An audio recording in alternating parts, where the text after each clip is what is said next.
What's going on? Jake here with Uncommon EDC. Today we're taking a look at the Microtech Socom Bravo Mini. And Microtech, of course, is more well known for their out-the-front autos, and this one is an out-the-side manual Thumbstud deployment with a Framelock. And so they've been doing a lot more manual knives lately, so just another manual in that lineup, but a really cool one. Really been enjoying this knife so far.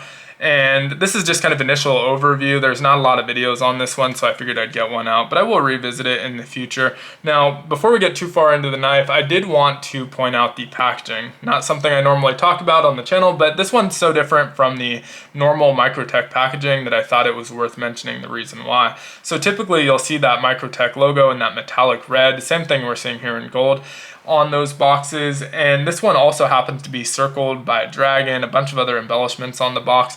The reason for that is this one is a collaboration with Rike knives, and so that does mean this is made overseas, not an American made Microtech like most of their models, and they want to make that very clear in the packaging. So if you have a stack of Microtech boxes, you can easily pick out the overseas manufactured ones because they have this gold box versus their normal red box. And so that's going to be a little bit off-putting for some people, and even for me, I definitely prefer to support an American company, and we still are in this case. They're using a Chinese OEM, but you're still supporting an American company. But I care so much more about the quality of the knife. I have plenty of Chinese-made knives, Taiwanese-made knives, Italy-made knives, and so care a lot more about the quality than where it's made. Obviously, it's nice if it's made in America, but not a deal breaker for me. Some will be for some people, and that obviously means that this is not the knife for you. But caring more about quality, as soon as I got this one in my hand, I could tell that it was a premium knife, not just a well-built knife or a good knife. It feels like a premium knife, and I'm not talking about the looks, but how it actually feels in hand, how it operates, and just how well it's built, the attention to detail, the machine work. If you look at this backspacer, really insane machine work. It's really cool. Don't see that on many production knives at all, and one aspect of it that I really enjoyed. And so, not a deal breaker for me, obviously. Getting into the knife itself, they made this to be an EDC knife. This is obviously a mini version of the Socom Bravo, and this one is 7.7 inches overall, which I think is just about perfect. I like my knives usually 7 to 7.5 inches. This one's a little bit bigger, but feels excellent in hand, so don't have a problem with that. Also, weight-wise, it's only 3.5 ounces, so they were able to keep that weight a little bit lower so you don't feel this riding in your pocket as much. On that handle, we got 4.32 inches, allowing me to get all 4 fingers on there, no problem. And really comfortable grip, actually super good ergos on this one. Don't feel that pocket clip at all, no immediate hot spots jumping out, and jimped basically everywhere. And the jimping's really effective. I can be kind of nitpicky about jimping because sometimes you get that really fine jimping that is just there for looks basically at that point. It's not really locking anything in. In this case, you really feel locked in when you're on the jimping. You might even see the marks on my fingers that it leaves. It's not uncomfortable, so leaving those marks, it might look like maybe it's like a painful experience, but it's definitely not. It's just really locked in there and feels excellent. So we have a ton of jimping, like I mentioned. Looking at the pivot side, we have it on the top where our thumb lands, and this is a really interesting little ramp. A lot of times I like my thumb a little bit more forward, but it's so comfortable that that's where I end up landing. For those people who still want to creep a little bit forward, they do put some jimping over the thumb stud as well though, and that's just as effective. Now this one is one that I didn't know if I would care about the interior pivot jimping. It's like 2 jimps overall, but also really nice, keeps you from sliding around and really well placed.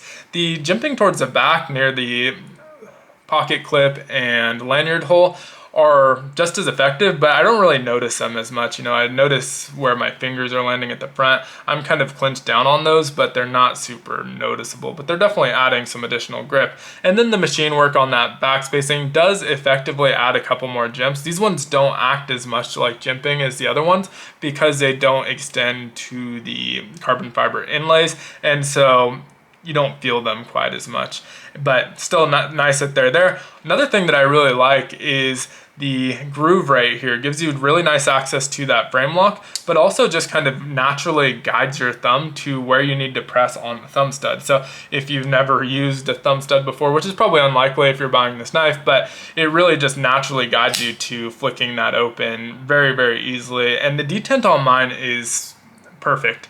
I handled a different one at the shop. They still have one left, and this is sold out most places. So if you want it and you're local to Unlimited Blade Works, might be worth checking out in store because he hasn't gotten it up on his website yet. Also, don't know if I mentioned the price on these, $325. A lot of the reason they were able to keep that price down, and I know that's still a little bit expensive, but the reason they were able to keep it at $325 and not like $450 is because this is made overseas. Now, in terms of the blade here, we have Bohler M390. You have two different blade options, clip point and a Tonto blade. This is the clip point, obviously, kind of a modified clip point, but I really love the blade shape. I like this fuller that kind of extends all the way out. Really nice. I'm not able to use that for like flicking it open or anything. I don't really have access to that in this closed position. I can spatty flick it with the thumb stud, but can't really get into the fuller, but I love the way it looks. We do have a flat grind on here, really minimal billboarding on here with just the Microtech logo and then the smaller Rike Knives logo, nothing else on the back. We do have M390 just tucked away nicely right here. And the blade itself is a decent length. You get 3.38 inch blade with about a 3.2 effective cutting edge. Also nice blade stock on here. It's about 0.12 inches thick. You can see that it's a little bit swedged here behind that fuller, which is really nice. And just really well done. It kind of ends off a little bit early for that sharpening choil, but not your typical like round sharpening choil. Just kind of a nice ending point there. And the thumb stud tucks away very, very nicely. I like how flush that is with that handle. Really tucks it out of the way of your cutting path. And you can see where the edge ends, you're not going to be hitting that thumb stud while you're cutting through material or anything like that. It's not going to be getting snagged up on you. Now, as far as the handles go, we've got the titanium bolster up here and then a carbon fiber inlay. Not that gridded carbon fiber, it's got kind of a more polished look to it. Really cool looking carbon fiber actually. And so titanium up here, we have the anodized pivot collar here as well. And one thing you might notice is it doesn't use the proprietary Microtech bits. I think they're starting to get away from that a little bit to go to more standard tooling, and if you watch some of the SHOT Show videos, they do mention that, but really appreciate that we're back to Torx screws here. We have that lanyard hole in the back, nice access to that. And then the machine work, which I already mentioned on that backspacer, is really, really nice. You can also see through it a little bit, and so it's not completely blocking it off. Pocket clip wise, we do have a pocket clip that is semi-deep carry. You know, you do have a decent bit exposed, but really nice looking pocket clip, slides into the pocket very easily. You can even see that there's a little bit raised right there for that pocket clip. You got some grooves where it's a little bit lower, but holds onto your pants nicely. It's not too stout. Slides in and out pretty easily. I like the overall look of it and how it operates. It is a little bit low, but I don't really care that much about that, to be honest.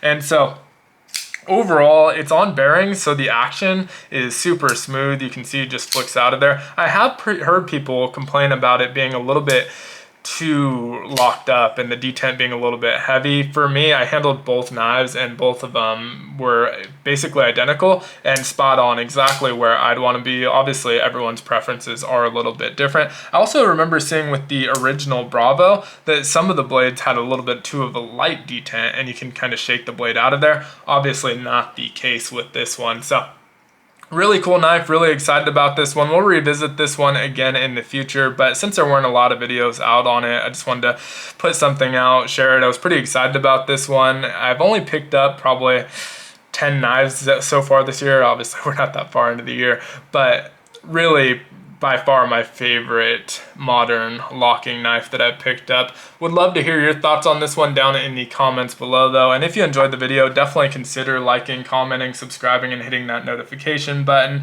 All help out the channel a ton. I do have a live show, Just the Tip, with my partner Tim over at Tim's School of Fish. Check out his YouTube channel as well. We stream every Tuesday at 6 p.m. Pacific, 8 p.m. Central. Definitely check it out. A lot of great guests. Upcoming guest is Ben Belkin of Jack Wolf Knives. But appreciate you watching. Thanks, and I hope you have a great one. Take care.